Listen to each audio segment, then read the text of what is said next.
17 दिवसात 17 अन्नद्रव्ये या आपल्या विशेष सिरीजचा आज आहे दिवस 9वा आणि आज आपण बोलणार आहोत मॅग्नेशियमबद्दल। शेतकरी मित्रांनो, आपण एक मोठा टप्पा यशस्वीपणे पार केला आहे। आपले सूक्ष्म अन्नद्रव्यावरील सर्व 8 माहितीपूर्ण व्हिडिओ पूर्ण झाले असून आजपासून आपण वळत आहोत दुसऱ्या महत्त्वाच्या टप्प्याकडे, तो म्हणजे दुय्यम अन्नद्रव्य। आणि या गटाचा कॅप्टन आहे हा मॅग्नेशियम। हे केवळ एक अन्नद्रव्य नाही, तर पिकाच्या शरीरातील एनर्जी करन्सी सक्रिय करणारं मुख्य इंजिन आहे। शेतकरी मित्रांनो, ही अन्नद्रव्यांची सिरीज तुमच्या शेतीचं तांत्रिक गणित बदलणार आहे। इथून पुढचे दुय्यम आणि मुख्य अन्नद्रव्यांचे भाग तुमच्याकडून सुटू नयेत, यासाठी आत्ता लगेच जलसिद्धी ऑर्गॅनिक्स पेजला फॉलो करायला विसरू नका। प्लांट फिजिओलॉजीनुसार मॅग्नेशियम हे हरितद्रव्याच्या म्हणजेच क्लोरोफिल रेणूचा सेंट्रल ॲटम आहे। याला आपण पोर्फिरिन रिंग म्हणतो।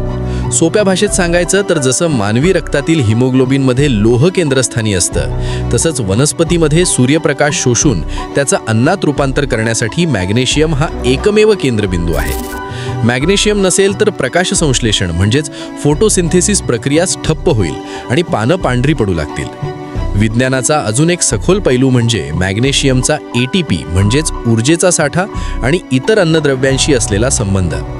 पिकातील ऊर्जेचं वहन करणाऱ्या ATP रेणूंना जोपर्यंत मॅग्नेशियम मिळत नाही, तोपर्यंत ते सक्रिय होत नाहीत। मॅग्नेशियम हे फॉस्फरस कॅरियर म्हणून काम करतं, म्हणजेच तुम्ही दिलेलं नत्र आणि स्फुरद पिकाच्या शेंड्यांपर्यंत पोहोचवण्यासाठी मॅग्नेशियमचं स्पीड लागतं। याशिवाय 300 पेक्षा जास्त एन्झाईम्सना सक्रिय करण्यासाठी मॅग्नेशियम हा मुख्य कोफॅक्टर आहे। सर्वात महत्त्वाचं म्हणजे मॅग्नेशियम जमिनीखालील मुळांच्या विकासाला आणि फांद्यांच्या मजबूतीला चालना देतं। तांत्रिक भाषेत सांगायचं तर मॅग्नेशियम फ्लोएम लोडिंगमध्ये मदत करतं, ज्यामुळे पानांनी तयार केलेली साखर फळांकडे आणि मुळांकडे वेगाने प्रवाहित होते। जर मॅग्नेशियम कमी असेल तर तयार झालेलं अन्न पानातच अडकून पडतं, ज्यामुळे जुनी पानं शिरा सोडून पिवळी पडतात आणि फळगळ सुरू होते, आणि त्यालाच इंटरव्हॅनल क्लोरोसिस म्हटलं जातं। मॅग्नेशियमची सखोल व अभ्यासपूर्ण माहिती तुम्हाला कशी वाटली? कमेंटमध्ये नक्की सांगा। ही माहिती आवडली असेल तर आपल्या जलसिद्धी ऑर्गॅनिक्स पेजला फॉलो करायला मात्र विसरू नका।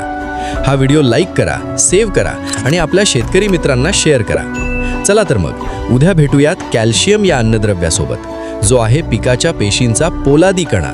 धन्यवाद।